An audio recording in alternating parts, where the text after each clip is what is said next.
Friends ఆఫర్లో భాగంగా తెలంగాణ జిల్లా కోర్టు హైకోర్టు ఉద్యోగాలు forest beat officer SI constable అలాగే RRB group D SBI clerk ఉద్యోగాలకు సంబంధించిన ఏ ఫుల్ కోర్స్ అయినా సరే తెలుగు విద్యార్థి యాప్ ద్వారా కేవలం 399 రూపీస్కే అందించడం జరుగుతోంది. హైదరాబాద్లోని ఫేమస్ ఫ్యాకల్టీస్తో క్లాసెస్ ఉంటాయండి. ఈ కోర్సుల్లో వీడియో క్లాసెస్ ఉంటాయి, మీరు ప్రాక్టీస్ చేయడానికి టెస్టులు ఉంటాయి, మీరు ప్రిపేర్ అవ్వడానికి పీడిఎఫ్ ఫైల్స్ కూడా ఉంటాయి.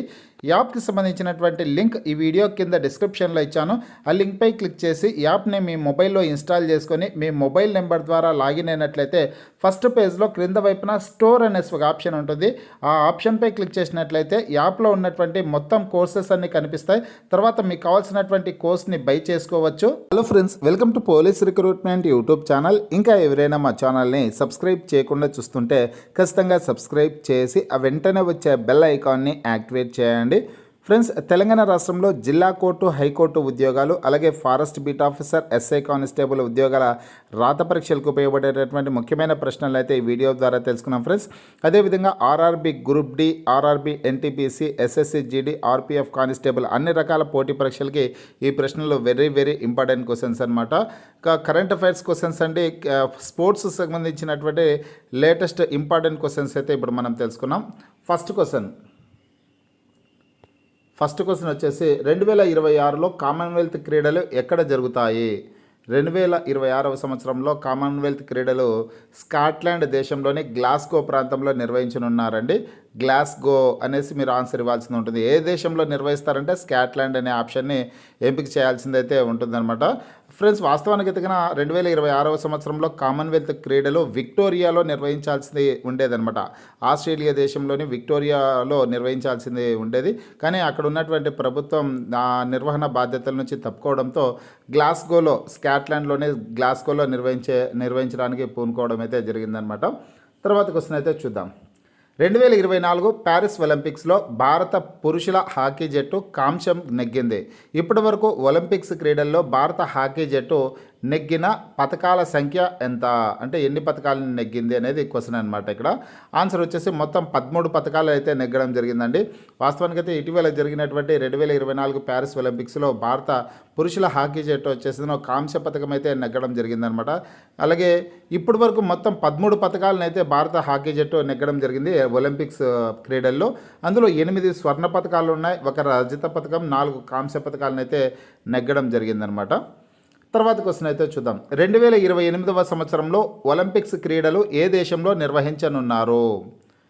ఆన్సర్ వచ్చేసి లాస్ ఏంజల్స్లో నిర్వహించనున్నారండి. అమెరికా దేశంలోని లాస్ ఏంజల్స్లో 2028వ సంవత్సరంలో ఒలింపిక్స్ క్రీడల్ని నిర్వహించనున్నారు. తర్వాత క్వశ్చన్, 2024లో నిర్వహించిన ప్యారిస్ ఒలింపిక్స్ నినాదం ఏమిటి? ఫ్రెండ్స్, దీన్నే మరో పద్ధతిలో ఏ విధంగా అడుగుతారంటే క్వశ్చన్ 2024లో నిర్వహించిన ప్యారిస్ ఒలింపిక్స్ మోటో ఏమిటి అనేసి అడుగుతారనమాట. MOTTO మోటో ఏమిటి అంటే కన్నా ఆన్సర్ వచ్చేసి గేమ్స్ వైడ్ ఓపెన్ అనేది రైట్ ఆన్సర్ అనమాట. Games wide open. తర్వాత క్వశ్చన్, 2024 ప్యారిస్ ఒలింపిక్స్ పథకాల పట్టికలో అగ్రస్థానంలో నిలిచిన దేశం ఏది?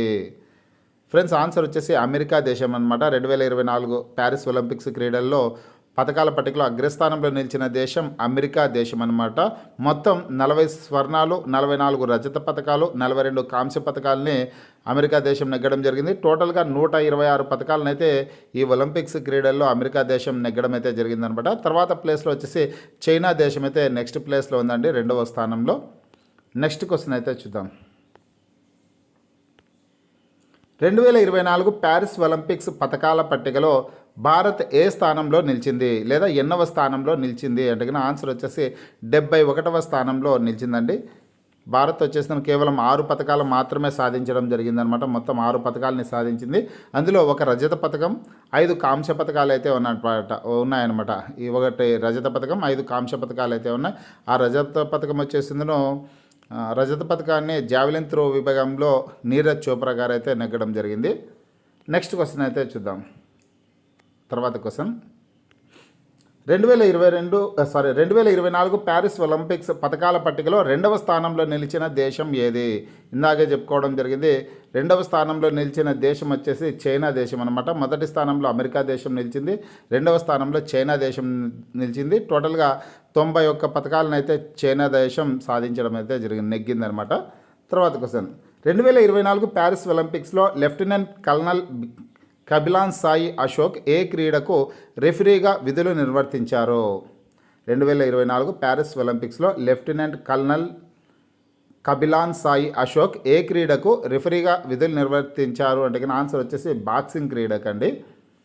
తర్వాత క్వశ్చన్, అండర్-19 మహిళల T20 world cup cricket tourney విజేత ఎవరు? ఫ్రెండ్స్, ఇటీవల కాలంలోనే ఈ మధ్య కాలంలోనే అండర్-19 వరల్డ్ కప్ క్రికెట్కి అయితే కంప్లీట్ కావడం జరిగింది ఈ వారంలోనే ఫ్రెండ్స్. ఇక ఈ టోర్నీలో వచ్చేసి ఇండియా దేశం వచ్చేసి పథకం వరల్డ్ కప్ని అయితే సాధించడం జరిగిందనమాట. అండర్-19 మహిళల T20 వరల్డ్ కప్ విజేత భారత్ అనమాట. తర్వాత క్వశ్చన్, అంటే దక్షిణాఫ్రికా దేశంపై ఫైనల్లో విజయం అయితే సాధించడం జరిగింది. నెక్స్ట్ క్వశ్చన్, అండర్-19 మహిళల T20 వరల్డ్ కప్ క్రికెట్ ఫైనల్లో భారత్ ఏ దేశంపై విజయం సాధించింది? ఇందాకే చెప్పాను కదా, దక్షిణాఫ్రికా దేశంపై ఫైనల్లో భారతదేశం విజయం అయితే సాధించడం జరిగిందనమాట. తర్వాత క్వశ్చన్, 2024 ప్యారిస్ ఒలింపిక్స్లో ఇక్కడ ప్యారిస్ కాదండి, para Olympics separate, Paris Olympics separate అనమాట. ఈ విషయాన్ని అయితే ప్రతి ఒక్కరు గుర్తుంచుకోండి. Para Olympics separate, Paris Olympics అనమాట. ఇది ప్యారిస్ ఒలింపిక్స్లో భారత్ పథకాల పట్టికలో ఎన్నవ స్థానంలో నిలిచింది?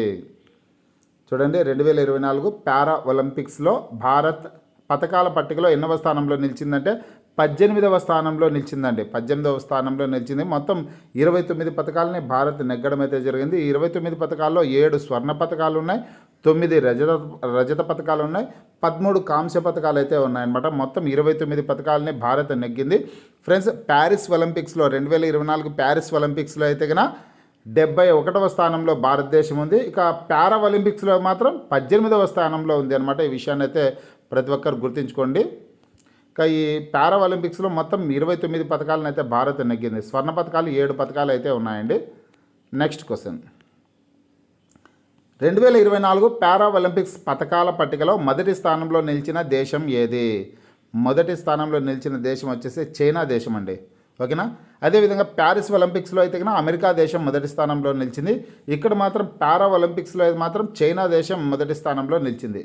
తర్వాత question, Asia champions trophy hockey 2024 విజేత ఎవరు అంటే కన్నా భారతదేశం అండి. ఆసియా ఛాంపియన్స్ ట్రోఫీ హాకీ 2024 విజేత ఇండియా.